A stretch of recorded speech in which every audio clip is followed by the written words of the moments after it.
Hello and welcome to Relaxed Male. I'm Brian, and today we're going to be talking about some of the best questions you could ask yourself. And why do you actually want to ask yourself questions? You want to be talking to yourself all the time? Seem weird like that? Well, in all reality, yeah, you do.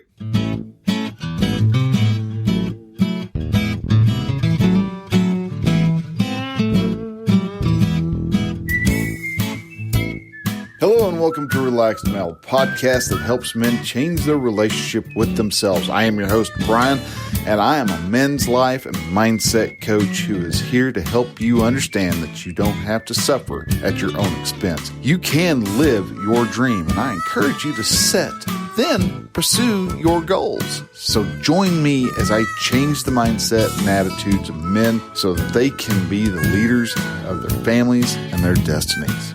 Hey man, hello and welcome to Relaxed Male. I'm Brian. I'm a men's life coach. I help men to build a deeper, more meaningful bond with their sons so that they are able to raise a strong, healthy, and confident man as he progresses into adulthood. And I wanted to today on episode 28, we're talking about questions and really kind of diving into some of the best questions you could ask yourself. And also going to touch upon why you want to actually be asking yourself questions, talking to yourself, so to speak, because it's actually a lot better to do than what you would actually think. But before we do that, we have the question of the week. Now, again, the question of the week is you have a chance to be able to ask me a question about relationship or even, even as far as camping. But we're talking about, you ask me a question and I will go forth and give you an answer each week on the podcast. If I end up not having any questions available, then what I'll do is I'll look up a question that is meaningful to me and kind of fits within what I believe the show's about, and post it onto here and give you my answer here and help you to understand that a little more as to what I do and the philosophy I have on different parts of parenting and relationship building and items along those lines. So this week, the question of the week is from Cora because I didn't have a question. If you do have a question you would like to ask, please go to relaxedmale.com/contact. Ask your question there. And if you put a check mark down at the bottom of your question saying, yes, he may, because I'd like to have your permission to use the question on the podcast. If not, if you don't want me to answer it on the podcast, then just leave that little check mark blank and I will get back to you and I will answer your question for you. So anyhow, today's question is kind of interesting and it in many ways really struck me because of how this guy asked the question. And he asked it with, there it is. Sorry, I'm still getting used to the mouse on a Macintosh.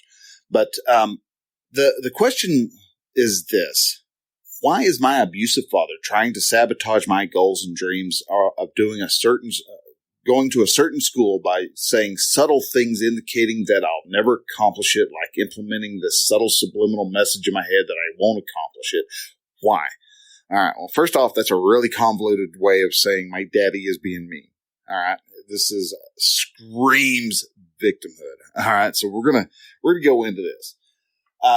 First off, like I said, as I was saying, there's just dripping in victimhood mindset.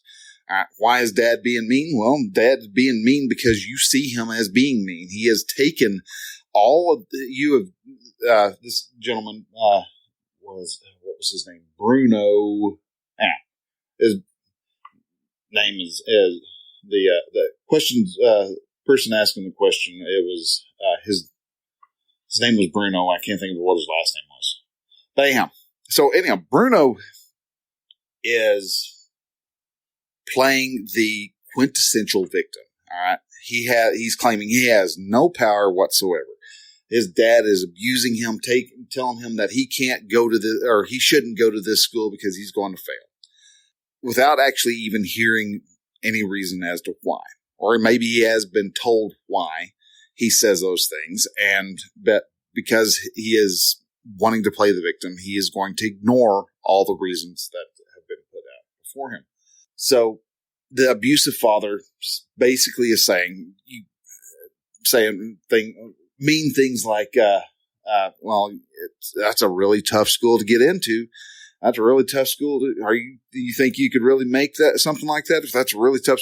And with a victim mindset, you're not going to see what is actually being done. His dad, there's a couple different things going on with that. And there's a lot of, without actually being there and without being in dad's head itself, which is impossible because you don't, I'm just running off of a very one-sided question, and a question that is actually, like I said, being a victim, playing victim. So what I told him was that asked him, why does his dad say these things? Why does Bruno, why does your dad say these things? Why does, have you ever really sat down and really thought about what the origin of this abusive, as you claim, abusive questioning and means of self-doubt coming into play? And what I'm really thinking is that the power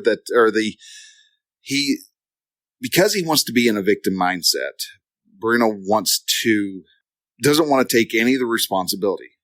Yeah, dad may be asking, well, you think you could, that's a really tough school to get into. It's not hey, it's an easy school to get into.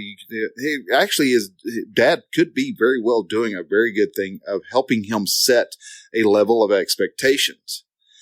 And when with the victim mindset, Bruno is just saying that, dude, I can't, he's being mean. He's stepping in my way. He could be. He could actually be saying, dude, you are not smart enough to do that, go to that school. You have a lot more work you have to do. You got to get your grades up higher. And it could very well be. Maybe Bruno is, a D student and he's trying to get into Princeton. Princeton's probably not going to be, not going to take him if he's, doing low quality work. Again, I don't know. I'm not actually there, but there's a lot of reasons why dad could be doing that. It could be that dad may have wanted to do the very same type of classes or earn the same type of degree and do all the same things, and that Bruno was wanting to try. And because Bruno's dad has seen this before, he knows what he's going to be faced with, and sees that there's a lot of heartache, a lot of frustration, and a lot of disappointment lying ahead of him. And out of love, dad could be saying, dude, you really don't want to do this. This is going to cause a lot of problems for you. And you're going to be disappointed in the rest of your life because, of the same thing that I experienced. So dad could be doing this as a means to try to protect his son. And with the victim mindset, Bruno was not seeing the level of protection. He's just seeing that dad's attacking him because he doesn't want him to go to the school. So what does Bruno need to do? What does our question asker need to do? Well, first off, he needs to stop playing the victim card. It's evident that he's using the victim card because of how he was even addressed his dad. Abusive father. Well, I don't see someone, because a dad is not rah-rah-rahing you right off the bat because you have a harebrained scheme, doesn't mean that that's abusive. I've come across a couple of people who do that. They, one person had, thought their parents were being mentally abusive and stuff because they weren't supporting their lifestyle choice. Well, it's not mentally abusive. They just don't agree. And we'll get into that a little bit further down the way. But anyhow, Bruno has to stop playing the victim. It doesn't mean that he has to take the law into his own hand. He has to just take responsibility for his own actions. He has to essentially, learn to stand on his own 2 feet and accept that not everybody's going to agree with you. Not everybody's going to be okay with the choice you make. And some people do stuff in a way that you aren't going to agree. And you have to learn to be okay with that. Now, the second thing is, and it leads up to the victim mindset, is that his circumstances are neutral. And this is because he could be, the way he's interpreting what his dad says, like I said, could be out of love, could be completely out of malice, but it could also be out of pure love.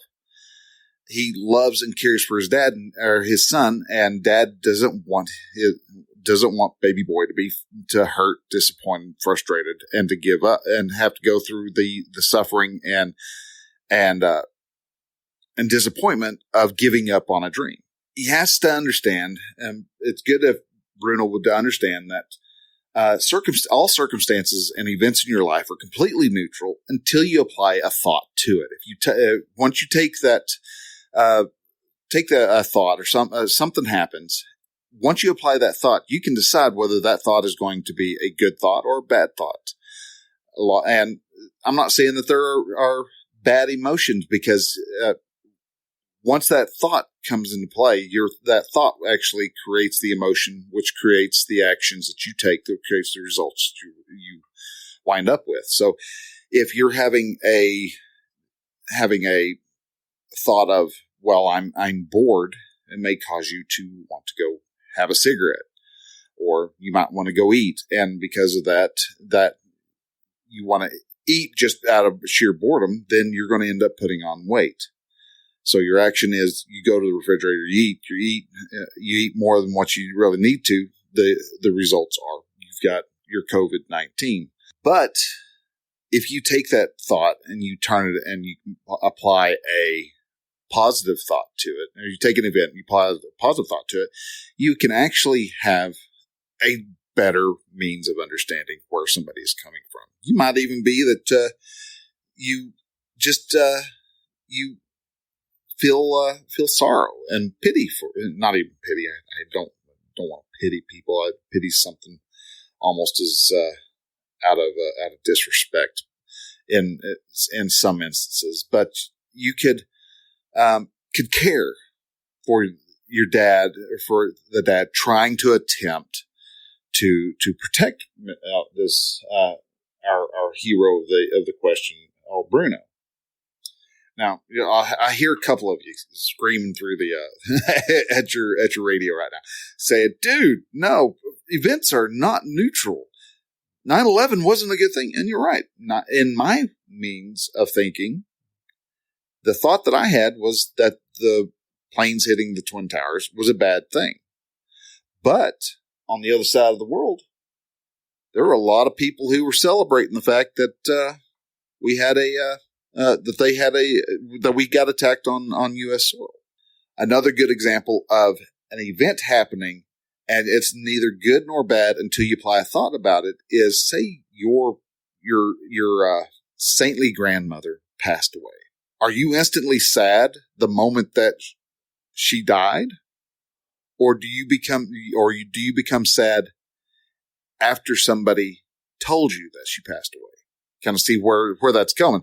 You're not sad until you generate that thought. And it's like, and granted, you would want to be sad. You want to experience the beautiful and caring emotion of grief. And yes, it's that sadness can be very beautiful, and it can be a wonderful way of expressing your love about someone who has departed this earthly realm. But the key to all this is that no matter what the circumstance is, you have to have a thought for it to affect you. So if you want a positive outcome, it's better to try to look at an event and have a more positive thought to it than having one that is more negative. Dad was trying to care for me, as opposed to my dad's abusing me. See where I'm getting with that. So that means that your thoughts are your own. Nobody can have another thought. Now, people can say stuff and act in ways that will cause you to try to generate a specific thought, but you can actually go off and, especially if someone who is trying to be a people pleaser or is trying to manipulate you in some way, you can easily have the thought, realize what they're doing, and change that thought to go the complete 180 of what they want. You have the power in yourself. Now, another problem that Mr. Bruno was having was the fact that he has this manual completely set up of what his dad is supposed to be like. And because his dad has veered so far away from Bruno's preset manual, that he has now been deemed, in Bruno's mind, an abuser. Now, what is a manual? A manual is how you believe somebody should be acting. All right.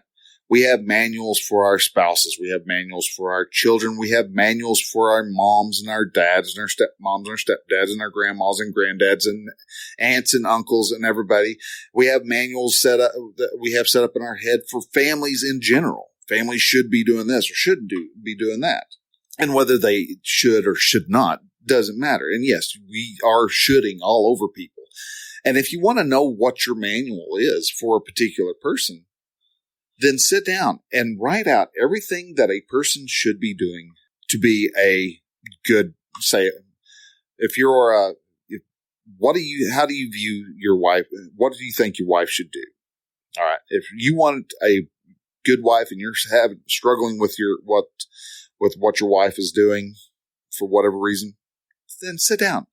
Write out what you believe they should be doing. Everything. Write down every last thing. Drain that brain of every possible should you have about your wife. Do the same thing about your son. What is everything that your son should be doing to be a good son? Write all that down. What is everything that a good son or good wife should not be doing? Write all that down. Write everything down that they should or should not be doing. And look at it. And congratulations, you may have a 1-page manual. You may have a 30-page manual. But either way, you've got the manual of how the person that should be acting. They should be, you might have your wife should be having supper on the table every day at 6:00, an hour after you get home, so that you can enjoy a warm meal after being out working. Should have the house clean, should, all this other stuff, should lovingly embrace you, should have sex every twice a day. Whew, that would wear me out. Twice a week, having, and should answer the door when the kids are gone and in cellophane. Everything you think a woman should, your wife should be doing. All right, you've got it all wrote down. You can once you have that should manual taken care of, that the wifely manual or the son the good son manual, you have two choices. You can either give it to them, or you can actually just take it and throw it in the trash. All right. Either way, you have to understand that the other person has free will. The other person, being whether it's Bruno's dad or somebody else, they have free, they have free will, and they can do whatever it is they want to do. You may expect that Bruno should expect that his dad support him on the choice of what school he wants to go to, but dad doesn't have to. And Bruno needs to learn how to be okay with the fact that dad's not going to agree with everything he wants to do. Dad's not going to agree with everything I want to do. Bruno's not going to agree, and obviously he doesn't. He's not going to agree with everything that his dad does. Nobody's going to agree 100%. But you can expect, and looking at the manual, you now know what you can kind of look at it the manual and go, well, I know that they're not going to, I know my wife is not going to answer the door in cellophane. All right. So you can knock those expectations, those unrealistic expectations, and be okay with how a person acts. And if they don't act according to what your manual is, again, you can choose to be okay with it. You can choose to be any way you want to react to a situation in any way. All you have to do is to apply that particular thought. And understand that people are messy. when it comes to people and emotions, we're probably one of the messiest hot messes out there. I mean, there's some people whose emotional states and the way they think of stuff is a complete and total dumpster fire. You've got, oh wow, just people are unpredictable, as we know. And because of that, you have to learn to be okay that people are going to be however they act. Now you can go and set boundaries of, hey, my dad is not going to do something. And if he does, then I'm just going to have to say, I love you, but no, we're not having this discussion. And you can set boundaries up. You can draw lines in the sand, but you also have to be okay with applying the ramifications of breaking that boundary. Say, it's like, well, if you go there, you're going to, if Bruno's dad doesn't support him for the school, he can either be okay with that and go, all right, well, that's your choice. I'm still going. And dad could easily say, well, if you go there, I'm not going to pay for it. Again, it could be that dad is trying to manipulate him into not going. And Bruno would then have to make the choice of how will I go to school if dad's not paying for it? Well, there's a really big glaring answer right there. You work when you're not studying and you're not at class, you're over at UPS or Amazon fulfillment center or wherever it is you end up having to be, where you're able to make the money and you purposely set aside the money and you work for that particular season of 4 to 6 years of your life of making sure that you get the degree that you want. Now, at the end of all this, and I'm polishing up. Wow, I've talked for 25 minutes on Bruno's answer. Well, this was a long answer anyhow. But anyhow, to finish it off, one of the best things Bruno could actually do is just sit down and just talk with his dad. Build the connection.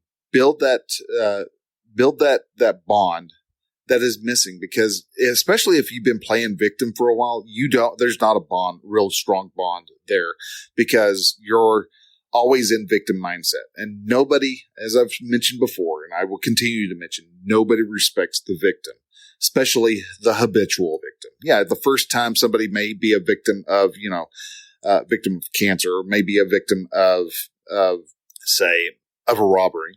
Yeah, okay. You may not have been in an area that you knew was a bad part of town. There's a couple things you may not have known, but if you do it again, dude, that's your fault. If you're walking down the same street in the same part of town, looking like you're $1 million and that you don't carry a gun, then you're going to end up being robbed eventually. It's just a statistical point that if you're in the bad part of town and you look like you're an easy picking, then people are going to easily pick, pick you for a robbery. So you have to stop. You can be a victim, once. If you become a victim of something, you become a victim of a car crash. All right. Well, now don't be doing 100 miles an hour down Main Street, because someone's going to pull out in front of you and you're not going to have enough time to stop. You should, there's ways of taking responsibility for your actions. And that's something that Bruno needs to do, is take responsibility for his actions and decide, hey, I'm going to get to know my dad and start asking questions and stop playing the victim. And because when he stops doing that, he will actually start building the levels for his dad to start respecting him more and start taking an interest in rebuilding that bond and that connection. All right. Wow. I've still got to go on with the question. So anyhow, that's the question of the week. Again, if you want to ask your questions, go to relaxedmail.com/contact and fill out the form there, and I will answer your question. Maybe end up being a 30-minute discussion about it again. But anyhow, so now let's go on to the main topic, which is questions. Questions that you should questions to ask yourself. Let's not shit on you. We've shit all over Bruno and Bruno's dad. But anyhow, so questions to ask yourself is what we're wanting to talk about. Now, first off, why are questions important? Well, first off, it gives you the chance to learn new information. But when it comes to asking yourself questions, there's actually an added perk to that, because your brain is essentially a computer. So if you ask it a question, it's going to do what it can to find the answer. Now, a lot of times we ask really bad questions to ourselves, and so we get bad results. So why am I fat? Well, your brain's going to look up for every reason and come up with every excuse possible as to why you are fat. And they're not going to be good answers. They're going to be answers that do not serve you and do not help you, and they put you down and they cause you to doubt yourself. All these questions that you ask, if they're not good questions, will be bad answers. Why am I such an idiot? Come up with every possible reason as to why you're an idiot, and it'll come up with some very good logical reasons as to, you are kind of a num-num. But if you ask yourself powerful, direct questions, your brain will actually go through and find the solution to those. How can I lose 15 pounds? How can I view myself in a better light? How can I get two more clients for my coaching practice? How can I? And ask yourself these different questions, and your brain will actually start working to the answers and come up with a solution for you. But what you have to do is you have to ask the questions the right way. Now, a lot of these questions that I've got are from another blog post that I did a couple of years ago called "Powerful Questions to Ask Yourself." But I also have some of the questions that Gay Hendricks talks about in his book, The Big Leap. And all these questions are incredibly great. And I'll kind of explain to them a little bit as to why they are good. But probably the biggest and most powerful question you can ask yourself is, anytime something happens to you, sit down and ask, what does this make possible? It looks like, you got a flat tire. What does this make possible? Well, it gives you a chance to make sure that you've got everything in working order for your jack and things like that. It's a simple one. Or it could be it's given you a chance to slow down. It gives you a chance to skip that nonsense meeting that's going to be happening. There's a lot of benefits that are happening in an event. And a lot of times we want to look at it in that victim mindset. We want to look at it like, oh, why has this got to happen? Why does this have to happen to me? I don't have time to do this. Why does this always want to happen to me? We always want to try to make it about ourselves. And it could be that while you are fixing your tire, there could be somebody going down the road who, if you had didn't have the tire, could have ran into you and could have wrecked your car. A lot of things, a lot of possibilities that happen. And so ask yourself, what does this make possible? A lot of times, if you sit down, that'll get your brain asking that question will get your brain to thinking of a more positive result as opposed to something very negative. Now, there's several questions about from Gay Hendricks' book, The Big Leap. One of the best, there are 4 questions that he definitely asks you to ask yourself, and actually ask yourself this on regular basis. And the first question is, am I willing to increase the amount of time each day that I feel good inside? Now, that sounds like a kind of an odd question to ask, isn't it? But a lot of times we don't allow ourselves to feel good. We don't care to feel good on the inside. We don't believe we are worthy of feeling good. But this question will actually give you an inner sense of well-being. You can, are you willing to allow yourself, are you willing to increase that amount of time each day that you feel good? So, you may allow yourself a little bit of feeling good here and there. I mean, you're gonna, if you're, depending on what's happening, I can feel good a little bit. It's okay until you bump up against your upper limit challenge. But if you allow yourself to increase that amount of time, you actually start to feel better about yourself more and more and more each day, as long as you allow yourself to feel. If you don't allow yourself to feel good more each day, you're going to keep yourself boxed into a very small, into a small compartment. When in opposite, you could allow yourself to feel good all day long. And some people go, well, that's preposterous. You can't feel good all day long. Again, your thoughts and your emotions belong only to you. So in all reality, yeah, you can feel good and you can feel pleasant. And you can feel nice and feel positive thoughts and positive emotions all day long if you choose to. But the key is you have to choose to, and you have to allow yourself to. You have to give yourself permission to feel good more and more each day. Now, the next question is, am I willing to increase the amount of time my whole life goes well? Now, we just took a step up. Now, first we were feeling good on the inside. Now we want our life to go well. And again, this is for the same reason. This is work relationships, marriage relationships, your life as a whole.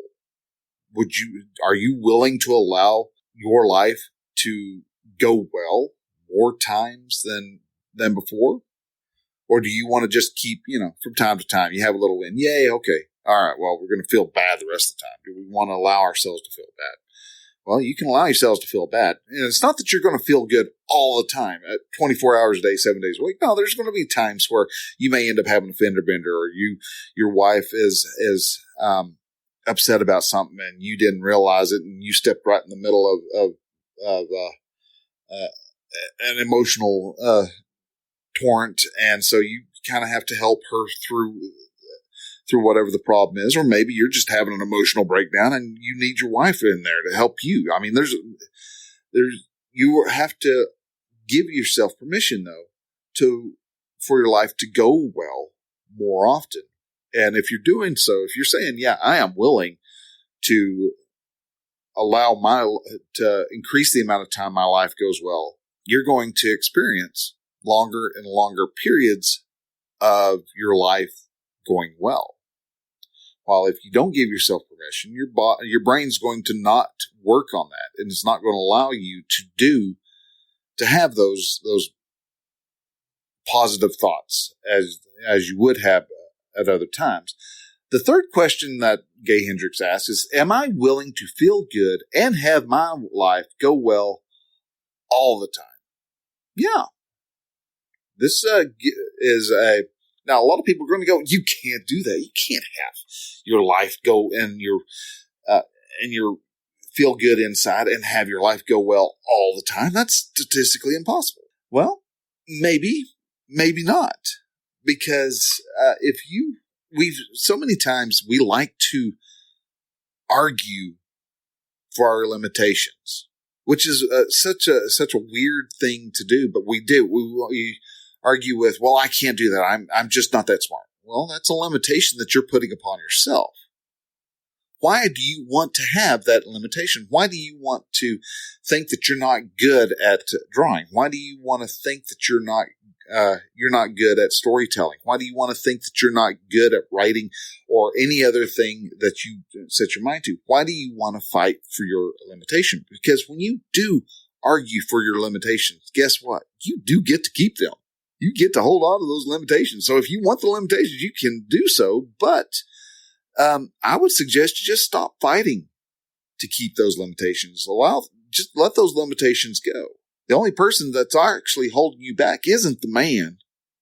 The only person that's holding you back is the guy who is listening to this podcast right now. That person is.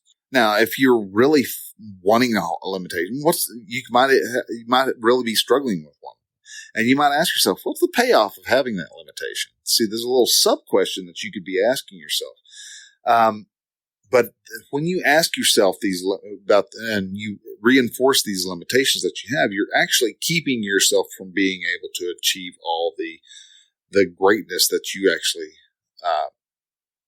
deserve to have in your life. You're fighting for your limitations, like I said before. And so our limiting beliefs cause that erroneous trigger to trip so that we are protected from being the best that we can be. See how weird that sounds? But that's what happens when we have our limiting beliefs. And if you are willing to allow yourself to feel good and have your life go well all the time, and you really listen to that question and you really think about that question, all of a sudden you see how freeing that particular question is. And all of a sudden your brain is going, oh, we could do this all the time. We could feel good all the time. I mean, who would want argue against that and see how absurd that really sounds? Now, the fourth one is kind of the top off of the whole discussion for the big leap, and is, are you willing to take the big leap into love, money, and creative contributions? Believe it or not, a lot of people might say yeah, but in the back of their head, they're going, hey, dude, what the hell? Why don't you just take the big leap? That's a really scary step.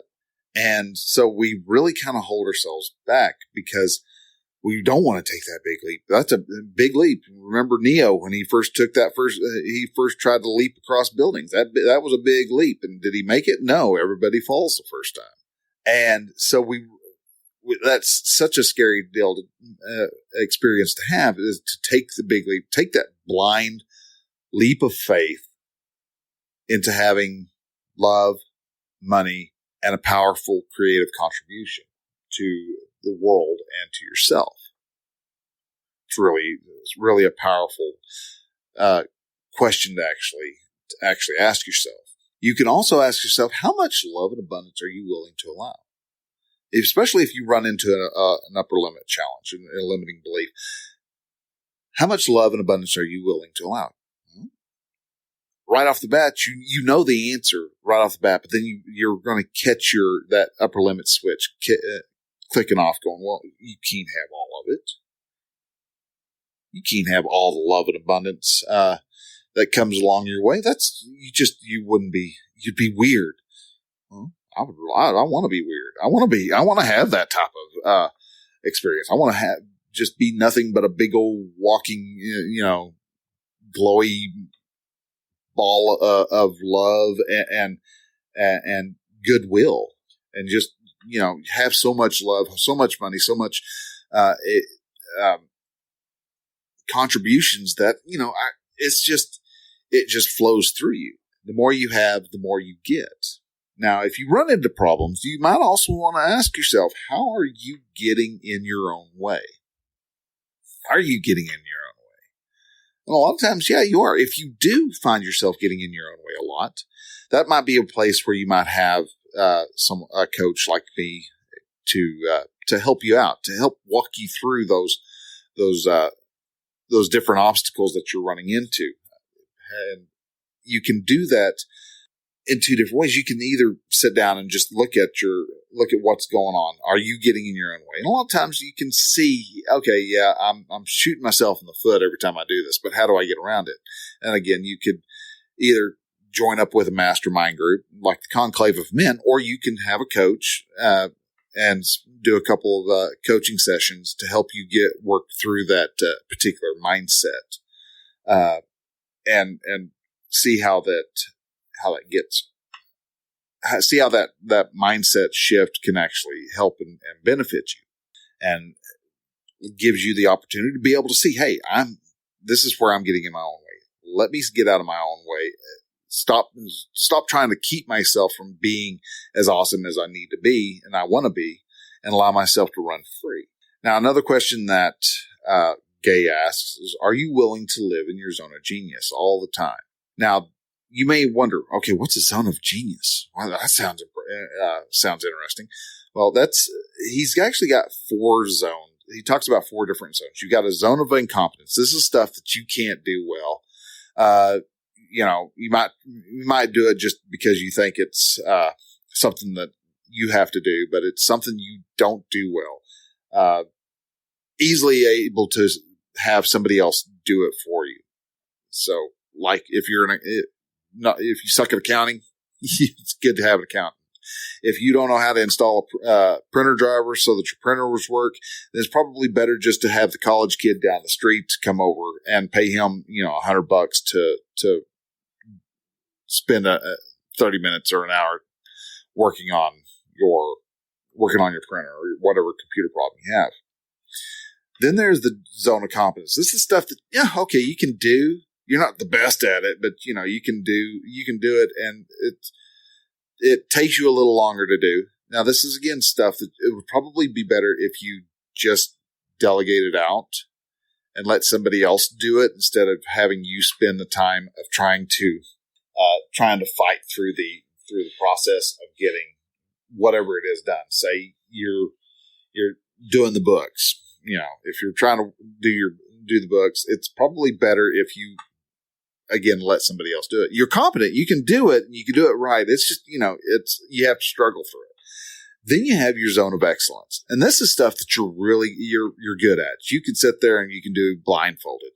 And this is where a lot of people actually get stuck. The problem with the zone of excellence is that it's not, you're good at it, but it's not what you're really called to do. And so eventually you start getting really bored with doing that thing over and over and over again, and the frustration and the anger and that. So all of a sudden something you're really good at starts to feel like it's a soul sucking job. That's that zone of excellence. That's the stuff that, you're good at it. You can do sales all day long, but it's not your calling, you got you got sales calls to make. It's getting old. Something gets terrible. It gets old and it really wears on you. And it's that, like I said, it's a soul sucking portion of the job. You're good at it, but you really don't want to be doing it no more. That's because you were operating in your zone of excellence. Now, the zone of genius is that scary spot. It's out of your zone of, it is above your comfort level.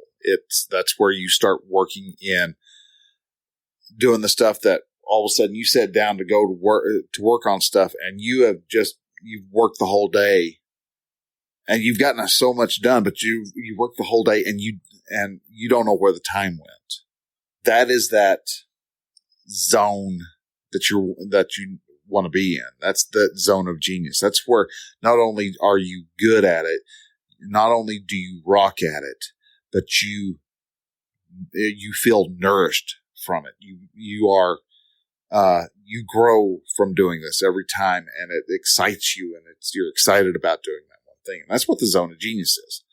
So one of the questions, a set of questions that he actually asks are that concern the zone of genius. And those are, if you're trying to find out what your zone of genius is, he asks 3 particular questions. What do I most love to do? You can sit down and try to think, what do you love to do the most? What do you most love to do? What is it that you really, really, really like to do? For me, I like to talk to people. I like to sit down and talk to them for a bit and learn something about them. And so I like to also see if I can help people to come across, to fix whatever issues they currently have. So what do you do? The next question is, what do I do that doesn't seem like work? Again, maybe that's talking with people. Maybe that's, it's not work while you're working with a block of wood. Maybe you like working with that, woodworking, or hold up, I've got a gorilla spider here. It was just hanging out. Oh, stop it. You're not nowhere near that scary. Go on, dude. Thank you. He was trying to lunge at me. He was like, arr, arr, arr, leave me alone. So, but anyhow, so what do you do that doesn't seem like work? Have you ever tried doing stuff that's just, you have so much fun doing it, and you don't, some people are very apprehensive of doing stuff like that, especially when it comes to actually charging people for that time. Because they're like going, dude, that was fun. Why should I charge? Because we believe that work is supposed to be this drudgery, and this work's supposed to be work, and it's not supposed to be fun. But at the same time, you can have fun in your zone of genius. You're flourishing in that zone. And to be able to do what you're needing to do helps when you're having fun. But if it seems like work, that's a bit of resistance, and you're not quite in your zone of genius. And the third question to actually ask about the zone of genius is, what is my unique ability? What is something that you know that you can do that's not something that other people in your immediate community could really do? And that's a good thing to also ask.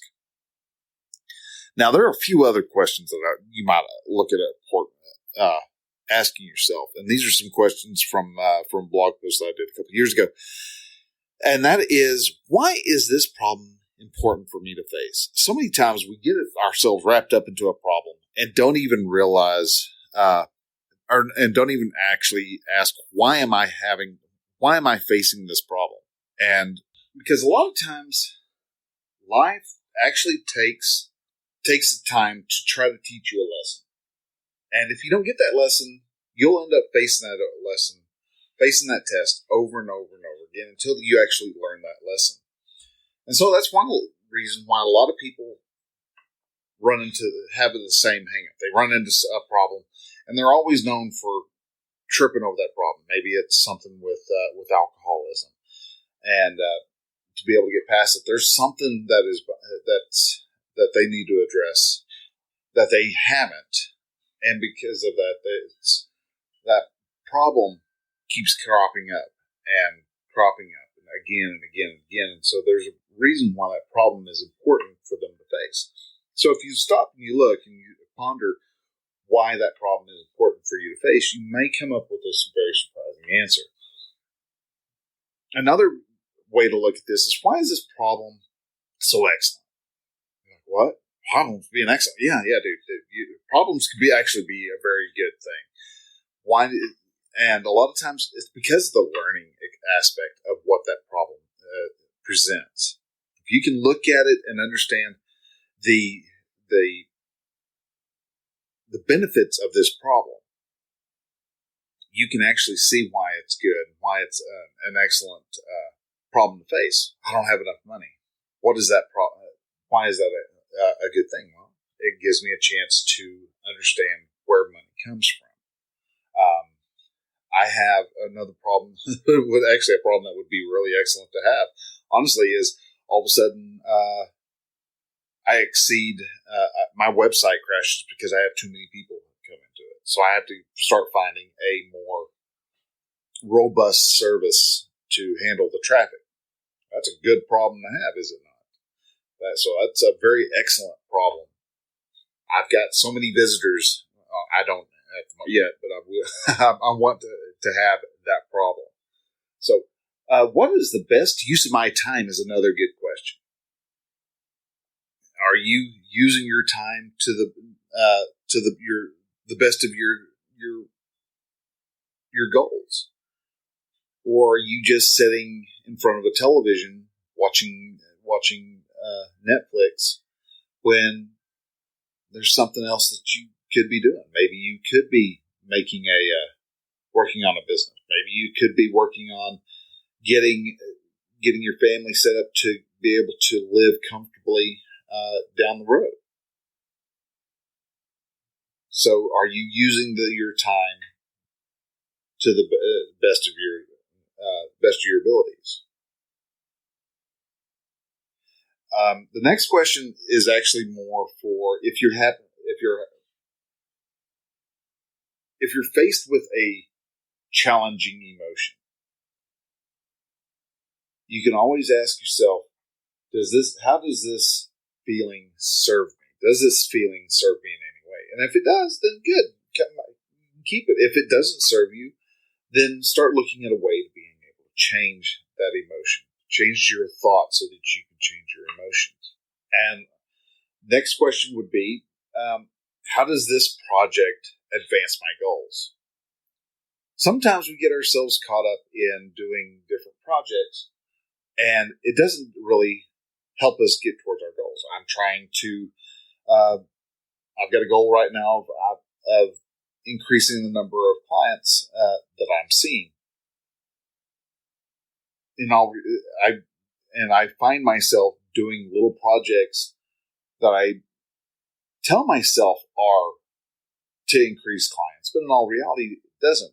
The key to increasing your clients is you go out and talk to clients, talk to potential clients. You get them to come in, you get them to start having discussions, and you start developing a relationship with them. To be able to do that, and that's where the project's work comes into play. So does that project serve you? Does it benefit you getting to your goal? Or is it just you finding a very creative way to procrastinate?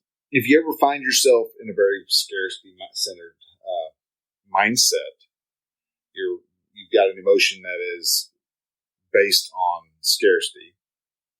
One of the best questions you can ask is, what am I grateful for? What are 3 things I am grateful for? I use this all the time. Oh, good grief. Why does this have to be happening to me? I've got to get through, I got to get through Dallas. I'm running behind as it is.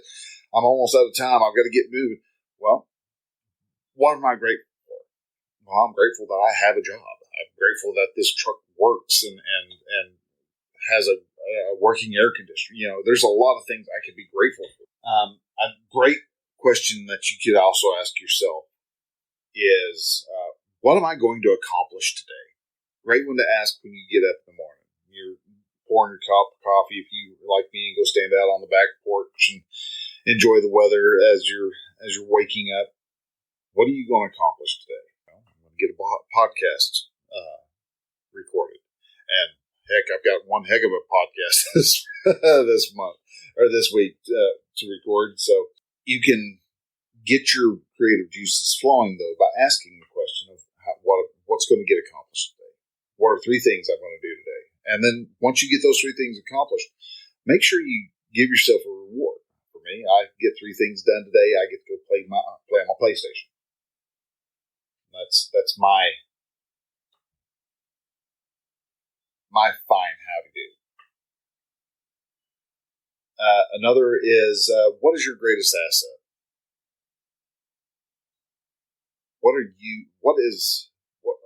What asset are you providing for, say, the family? What's the greatest asset you have?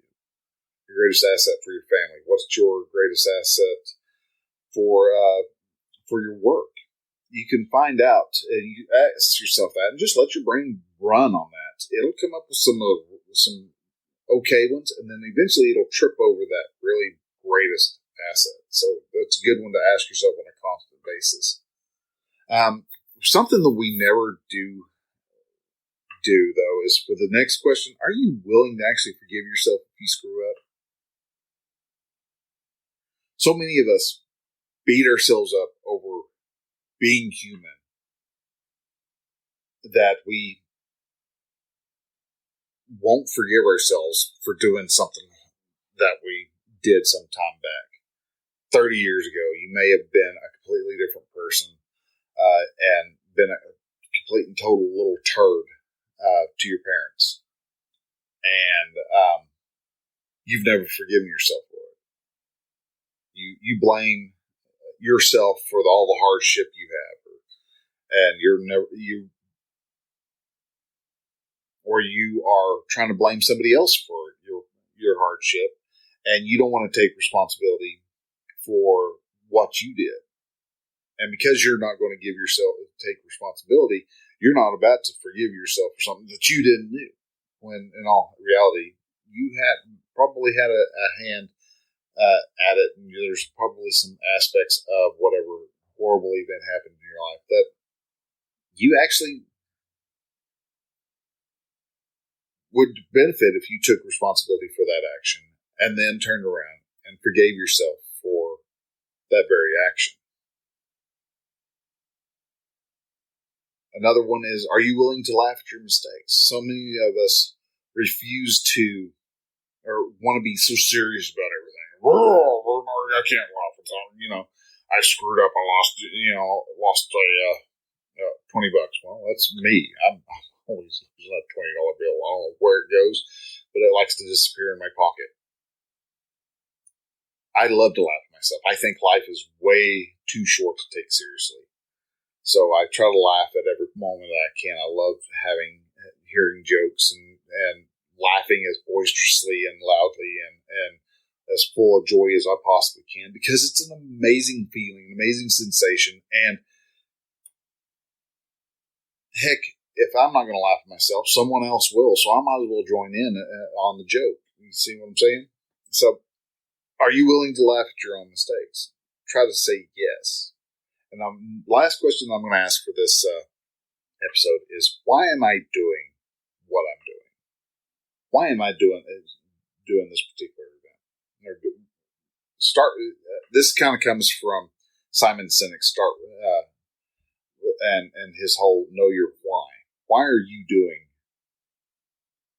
this? Why am I working on this podcast? Why am I spending so much time on this blog? Why am I wanting to be in coaching? Why am I wanting to help men connect with their sons on a deeper and more on a deeper basis? Well, the answers to that are numerous as all those forms of questions. Why do I want to?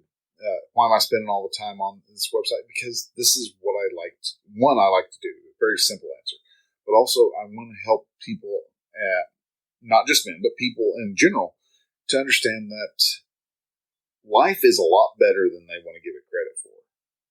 If you think your life sucks, fine. Change how you are viewing your life, and you can start working on the steps of abundance and get out of that crappy life.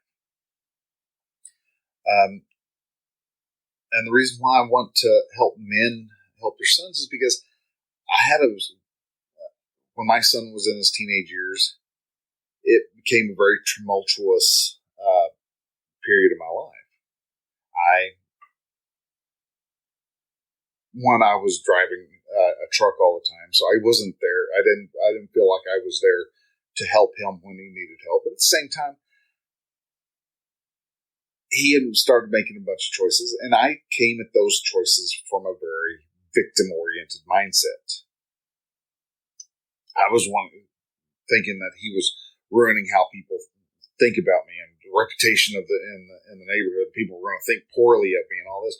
And until he graduated from high school, and it was almost like an overnight aha moment that I had. It's like, well, people are going to think what they want of me. It doesn't matter what I do; they're going to like me or not like me. I know people who knew what was going on between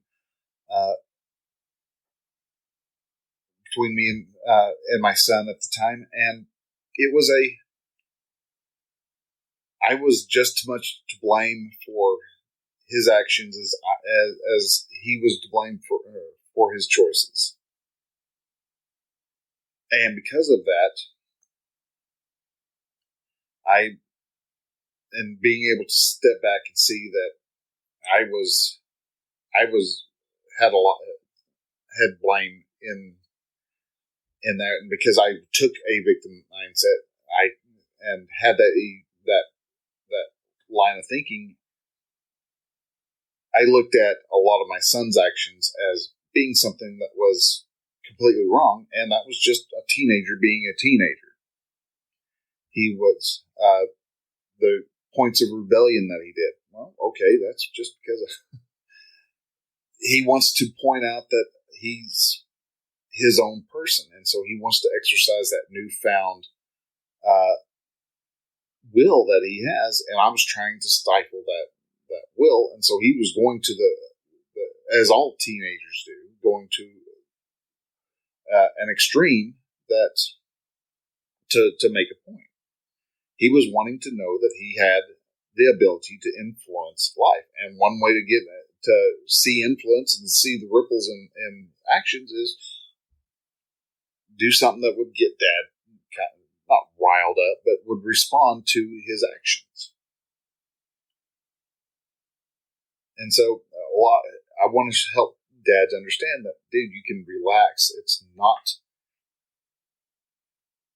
It's not nearly as bad as you want to perceive.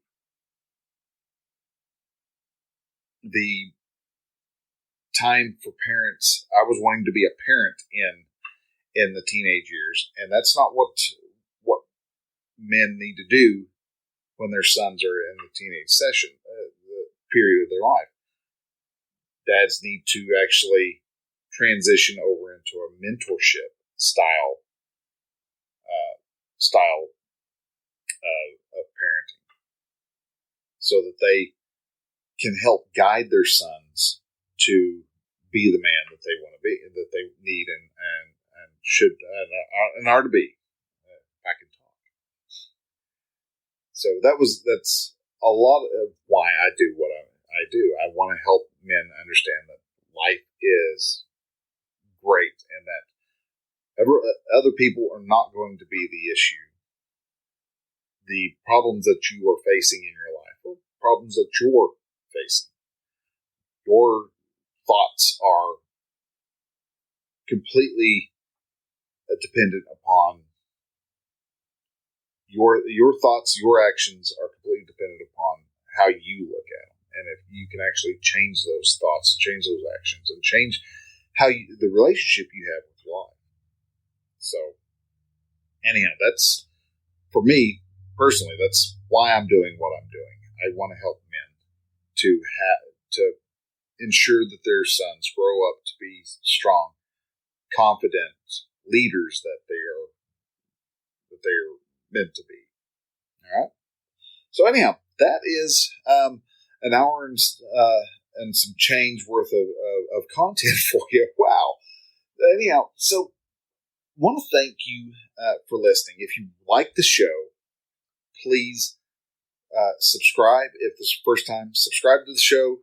That you'll get a new episode dropped into your podcatcher every week. I put this out Thursdays. Actually, I schedule it to where it goes out at 3:00 in the morning Central Time, because that covers just about everybody, and that way it's had time to download onto your podcatcher before you run out to go to work in the morning. And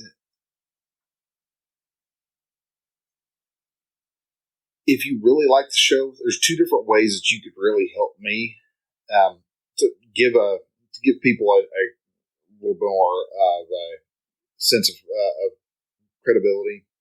There's to see the credibility that this podcast and the help that this podcast does for you, and that is to leave a rating and review. It doesn't really help you in the rankings so much as some people think.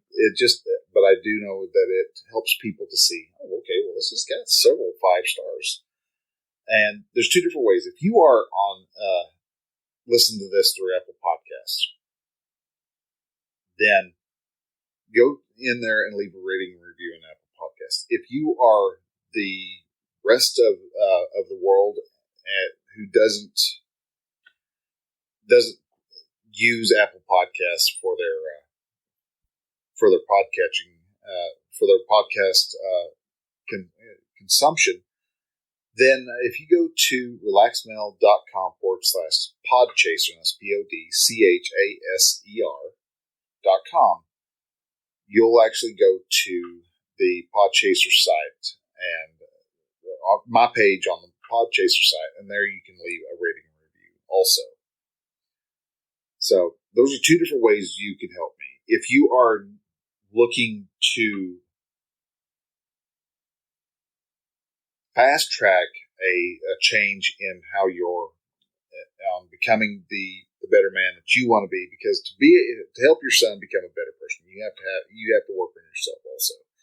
And there's a lot of hard work that has to be done there. And if you are wanting to make that change, and you're wanting to help your son become the better person and see what is possible in life, then you want to work on yourself. And one of the best ways you can do that is by joining a group of men who are all set to want to help you become the better person and become the excellent dad and the excellent husband and the excellent contributor to the community that you are meant to be.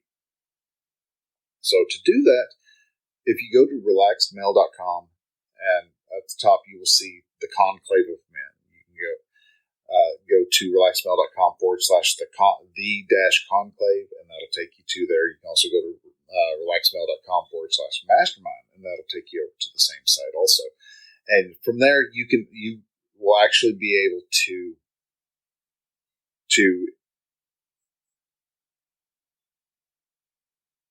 sign up and be part of a group of men who are invested in making sure that you achieve the goals that you're actually after. They want to see you succeed, because when you succeed, they succeed.